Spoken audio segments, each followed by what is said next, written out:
भगवान ने गोवर्धन पर्वत उठाया। अब इस लीला के बाद मैं ये नहीं कहूंगी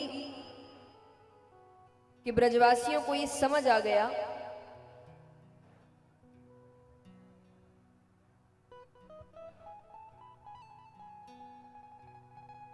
कि मैं ये नहीं कहूंगी ब्रजवासियों को ये समझ आ गया कि कृष्ण ही भगवान है, पर एक ईश्वरीय भाव जाग गया।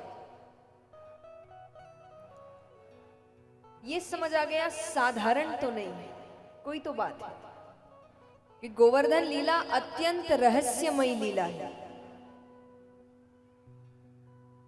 तो जब ईश्वरीय भाव जागा तब भगवान ने रास लीला करी, उससे पहले नहीं करी थी। जब मन में ईश्वरीय भाव जागा तब जाकर भगवान ने रास लीला करी।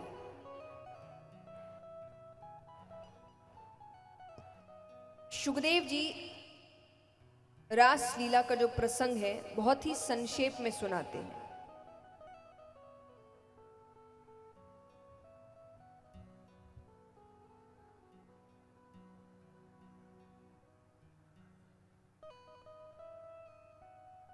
तो शुकदेव जी ने बहुत ही संक्षेप में ये कथा सुनाई। क्यों? क्योंकि उनको पता था कि कलयुग के जो जीव हैं वो इस लीला को समझ नहीं पाएंगे, वो इसमें काम देखेंगे।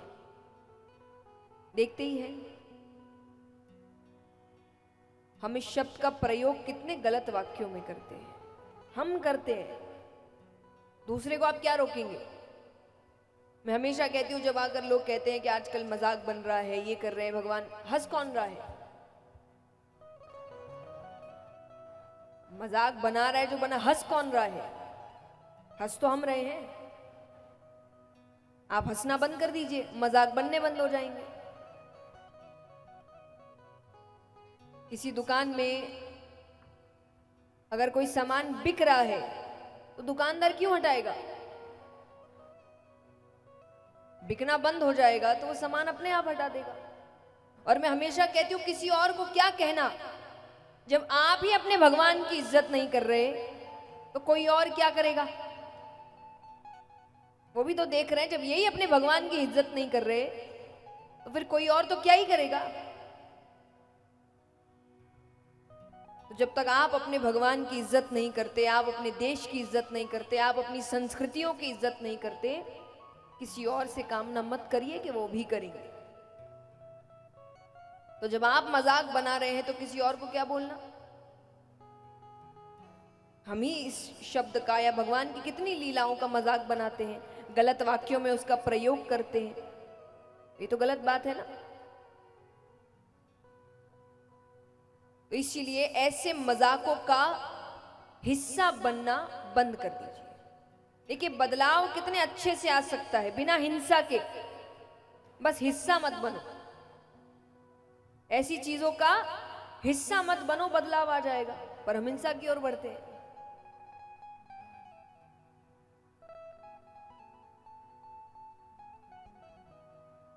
तो यहां पर शुकदेव जी संक्षेप में समझा रहे हैं। और भगवान जब पहली बार रास करने जा रहे थे ना, तो एक लीला हुई जो ये दर्शाती है कि रास लीला में काम कहीं भी नहीं। और पहली चीज तो इसमें काम देखना ही सबसे बड़ा पाप है। क्यों? क्योंकि ये कोई साधारण लीला नहीं है कि लड़का लड़की नाच रहे हैं। कौन नाच रहा है इसमें? भगवान। ये कैसे भूल रहे हैं आप? आज यहां पर आप सब भी बहुत नृत्य कर रहे हैं, कोई भी भजन हो रहा है आप सब नृत्य कर रहे हैं। नंद उत्सव में सबने बहुत नृत्य किया। मान लीजिए जब आप नृत्य कर रहे थे अचानक से बीच में भगवान आ जाते, कैसा लगता आपको? बताओ, कैसा लगता? बहुत अच्छा लगता है या पीछे हट जाते, घरे पराया मर्द आ गया? अच्छा लगता। आपका भगवान के साथ नृत्य करना भक्ति और उनका नृत्य करना काम कैसे हो जाता है?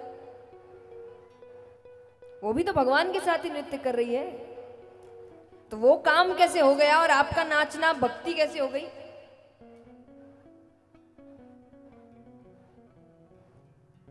और भगवान ने रास लीला यानी नृत्य ही क्यों चुना, इसके पीछे भी कारण है। आज जब व्यक्ति सबसे ज्यादा खुश होता है, बहुत खुश, माने उसकी खुशी उसी से संभल नहीं रही, तो क्या करता है? नाचता है। उसका शरीर ही उसको संभाल नहीं पा रहा, तो उसका शरीर नाचने लगता है जब वो बहुत खुश हो जाता है। तो व्यक्ति सबसे ज्यादा खुश कब हो सकता है? जो भगवान के साथ होता है। सत्य, चित और आनंद यानी असली आनंद भगवान है। तो जब व्यक्ति सबसे ज्यादा आनंद में होता है वो नाचता है। और दुनिया में सबसे ज्यादा आनंद ही आपको तब महसूस हो सकता है जब आप भगवान के करीब है।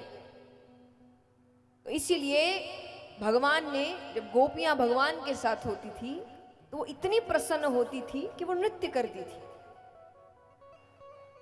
और इसीलिए रास लीला हो।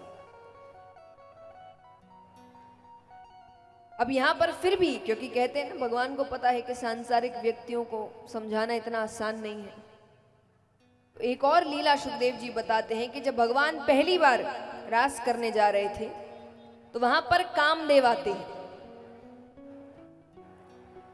कामदेव आते हैं तो भगवान ने कहा कि आप क्यों आए हैं, क्या कारण है? उसने कहा मुझे आपके साथ युद्ध करना है। युद्ध मतलब नहीं, लड़ाई नहीं। कामदेव अपने बाण चलाएंगे, परिस्थितियां पैदा करेंगे कि भगवान काम में पड़ जाए। अगर भगवान काम में पड़ गए तो कामदेव जीत गया, अगर नहीं पड़े तो भगवान जीत गए। तो उसने कहा कि मुझे आपके साथ युद्ध करना है। भगवान कहे महादेव जी ने भस्म किया था, भूल गए क्या? बोले वो मेरी गलती है, मैं ऐसे के पास गया जो हर वक्त समाधि में बैठता है। तो भगवान कहे तो कोशिश तो तुमने राम अवतार में भी की थी। बोले तब आप मजबूर थे, तब आप मजबूर। भगवान मर्यादा पुरुषोत्तम थे। श्री राम की मर्यादा कितनी थी पता है?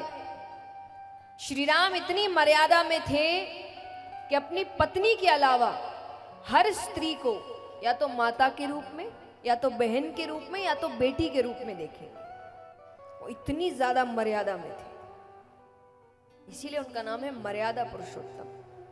मैं बार बार कहती हूं, जब लोग आकर कहते श्री राम ये कर सकते थे, श्री राम वो कर सकते थे, नहीं कर सकते थे। अगर अपनी मनमानी कर सकते तो शायद इतना दुख नहीं से झेलना पड़ता उनको। वो मर्यादित थे। जो नियम बनाए गए हैं, नियम के अंदर रहकर काम करना पड़ेगा। आइए,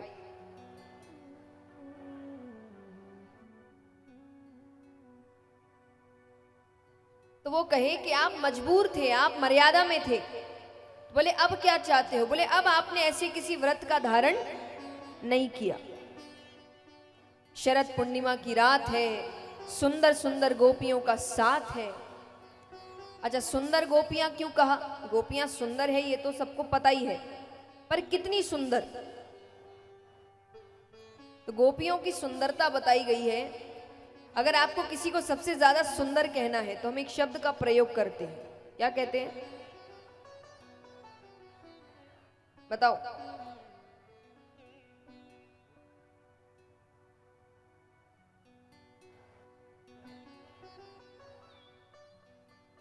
बताओ। बहुत सुंदर ये सब। और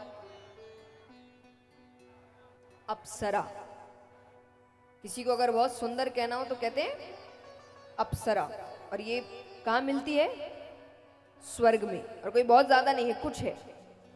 तो गोपियों की सुंदरता जब बताई गई है तो कहा गया है कि स्वर्ग में जितनी भी अप्सराएं हैं उन सबकी सुंदरता मिला दो, सबकी, तब जाकर ब्रज की एक गोपी बनती है। गोपियां इतनी सुंदर थी। तो वो कहे सुंदर सुंदर गोपियों का साथ है, हर चीज मेरे हिसाब से है, आज तो मेरी ही जीत होगी। भगवान कहते कर लो कोशिश। कामदेव ने बहुत बाण चलाए, बड़ी परिस्थितियां पैदा करी, पर एक का भी असर भगवान पर ना भगवान पर हुआ ना गोपियों पर हुआ। उस दिन कामदेव नतमस्तक हो गए कि रास लीला में काम कहीं नहीं है।